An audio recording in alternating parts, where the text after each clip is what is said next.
So if you log into Family Search, you should see on the home page recommended tasks that come up.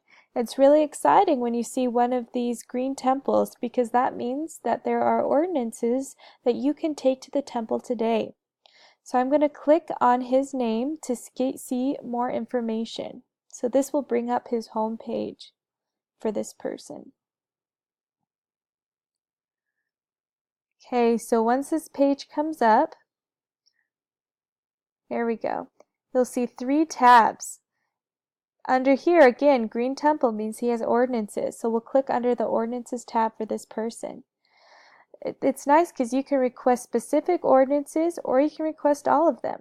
I'm going to request all of the ordinances. You just hit request and it'll bring up this policy. Make sure you read it quickly. Say I have read it. And then you'll push add to temple ordinance list.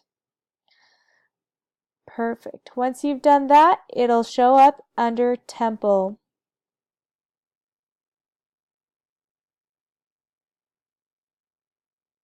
And there he is. Reserved for me.